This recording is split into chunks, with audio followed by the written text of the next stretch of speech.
Why is it, as we ponder these men, why is it that we argue endlessly, vociferously, endlessly, did I say that?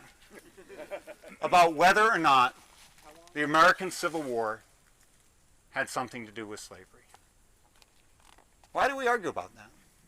Once a month in the local paper, here in Fredericksburg, you'll see something, a letter to the editor about it. Nothing raises anger faster than that. I was interviewed for a piece in the Washington Post a couple weeks ago, and it was about slavery. And there were a bunch of people who concluded that I am just an enemy of the Confederate soldier because I talked about slavery. Why is that? If we say the war was about slavery, then what does that mean? That means the Union Army was fighting to abolish it, which in fact they ultimately were. They weren't at first, but as a matter of policy, they eventually adopted an aim of abolishing slavery. But it also means, what's the other part of that equation? That Confederates were fighting to sustain and protect slavery. Now, this is a difficult question or a difficult issue, and to understand why, go back to the last stop. To you, the sons of Confederate veterans, we give the job of vindicating the cause of the Confederate soldier, of expressing his virtues.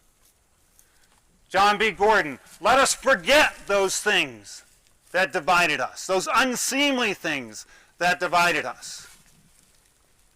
And part of the process of reconciliation was essentially a tacit agreement that, okay, we will.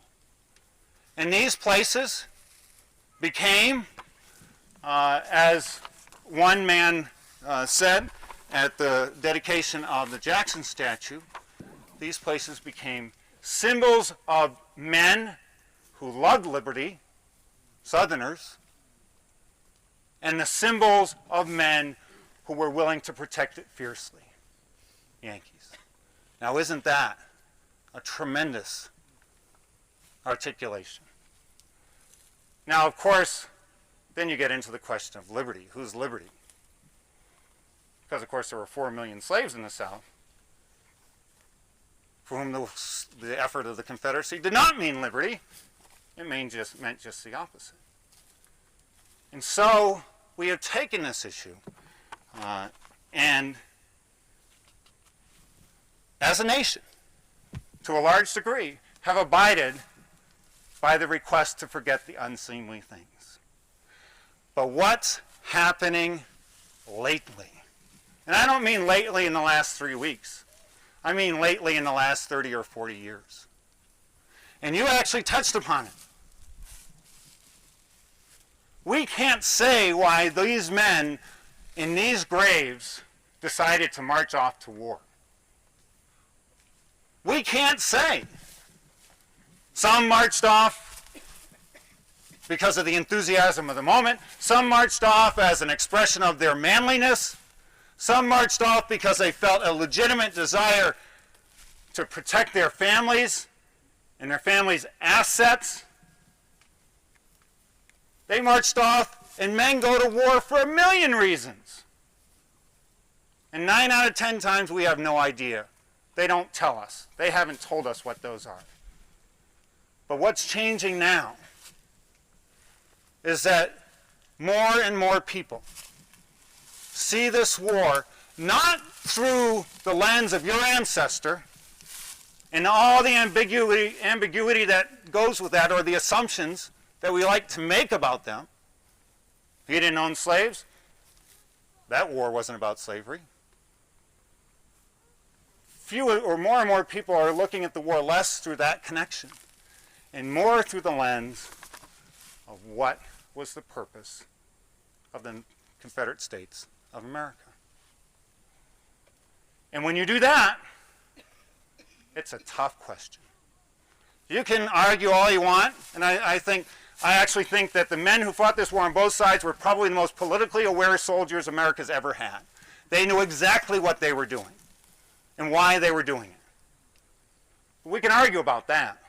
But what we really can argue about is why the Confederacy chose to form itself as a response to a perceived threat to slavery, and the extension of it, and in many Southerners' eyes, the existence of it, and why they chose to ultimately fight for that. What were they fighting for? What was the Confederacy fighting for? They were fighting for the distinctive differences between the United States Constitution, much of which they adopted, and the Confederate States Constitution, which they declared to sustain and uphold. And what was the substantial difference between the two? States couldn't ban slavery. Confederate Constitution made a perpetual commitment to the sustenance of slavery. I can assure you they did not go to war over the similarities between North and South. They went to war to sustain the differences. The Confederacy did. So what is the answer to this question? And why is it so difficult for America? The Confederacy went to war, in part, not entirely, but in part to sustain slavery. And every soldier who fought under the Confederate flag, just as every Union soldier, racist though he may have been, and as supportive of slavery and as unequal in his views on race as he might have been, eventually fought to abolish it, no matter what he thought personally, because that was the policy of the nation for which they fought. And so in America today, that's the change. More and more people see this war through that prism, the big lens, and not that lens that's focused on the men who once lay on this hillside.